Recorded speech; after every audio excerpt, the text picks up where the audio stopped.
Bonjour, Guillaume Daniel, technico-commercial dans la Somme, secteur Étré-Dénicourt, Bray-sur-Somme. Bonjour, David Boucher, référent technique à la ferme pilote. Bienvenue pour un nouveau carême en plaine spécial désherbage des betteraves.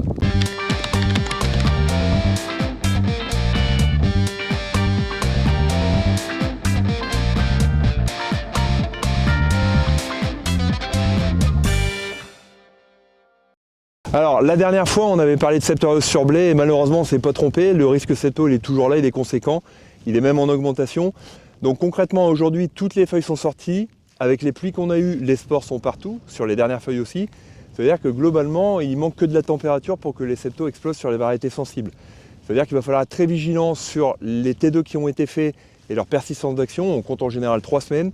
Et si jamais on a des épiaisons qui tardent un peu, il ne faudra pas hésiter éventuellement à rabattre par exemple du prothioconazole un petit peu avant ou aller chercher d'autres triazoles pour faire des relais parce que sinon ça aura du mal à tenir jusqu'à l'épiaison. On se retrouve aujourd'hui à Fontaine-les-Capis dans la Somme, dans une parcelle de betteraves, limon argileux, semé le 18 avril. Dans la parcelle à l'automne, il y a eu un engrais vert à base de moutarde, antinématode, facélie trèfle, avec une destruction par un labour d'hiver. Il y a une préparation de sol, donc un religieux avec un outil avant. En termes de fertilisation, sur la parcelle, il y a eu 4 tonnes de fertitrace enrichi en potasse et 80 unités d'azote sous forme liquide. Un apport de bord sera prévu au stade 6-8 feuilles de la betterave avec du boléro à 3 litres hectare. En termes de désherbage, un désherbage a été effectué sur le semis grâce aux conditions optimales de l'année, c'est-à-dire pluie et humidité, à base de métamitrone et Queen Merac. Un second désherbage est effectué la semaine dernière à base de Fenmedifam, étofumésate, métamitrone, lénacil, le tout adjuvanté par du diffuse à 0,3 et 0,25% de fidéal. On peut constater que le désherbage a plutôt bien fonctionné, cependant on peut apercevoir des nouvelles relevées de morel et renoué liseron. Donc un prochain désherbage sera effectué. Il faudra accentuer notamment sur la métamitrone et le lénacil. Concernant les pucerons, pour le moment, il n'y a pas eu d'insecticide effectué car nous ne sommes pas au seuil de 10% des plantes atteintes. Cependant, il faudra faire attention car la pression dans le secteur est assez élevée. Il faudra se référer notamment au quart de l'ITB. Par rapport aux pucerons justement, vous devez vous en douter par rapport à notre tenue. C'est pas qu'on soit frileux, mais c'est pas encore les grandes chaleurs. Ça veut dire que les betteraves ne se développent pas très vite et ça risque de poser problème pendant assez longtemps pour cette gestion de pucerons. On a 2 molécules phares aujourd'hui pour protéger les betteraves. La flonicamide, avec le problème c'est que c'est un produit uniquement de contact qui ne protège pas les futures feuilles qui vont sortir. Donc ça veut dire que si vous faites une intervention à 4 feuilles, dès qu'il y en aura 2 autres qui seront formées, il faut recommencer.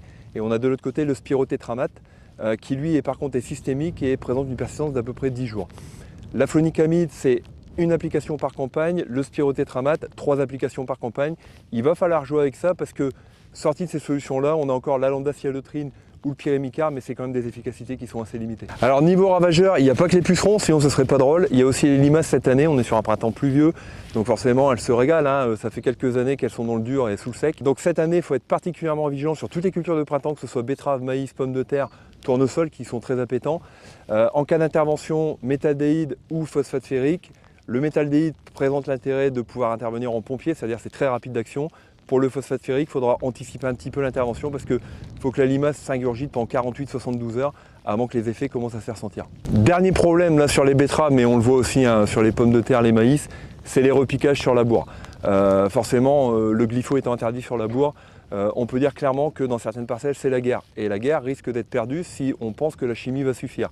À aujourd'hui, des vulpins qui sont en pleine montaison, on peut faire des grosses doses de cléthodim, ça ne va pas forcément fonctionner, en tout cas dans les zones à résistance. Donc il va falloir y aller relativement vite, mais pas avant 2 feuilles des betteraves, parce que sinon il n'y a pas de sélectivité. Et puis privilégier des mélanges doubles, par exemple cléthodim, cycloxydim, qui permettent une synergie d'action pour espérer arriver au bout de ces graminées-là. Dans tous les cas, si vous avez une bineuse, utilisez-la, parce que ce sera quand même beaucoup plus simple d'arriver à bout de ces problèmes-là. La chimie seule, je le répète, hein, dans certaines parcelles, ça ne suffira pas cette année. Eh bien, merci Guillaume pour ton expertise sur betterave. Nous espérons avoir répondu à toutes vos questions. Si vous en avez d'autres, n'hésitez pas à contacter votre technico groupe Carré. Et merci, à bientôt pour un nouveau carême en plaine.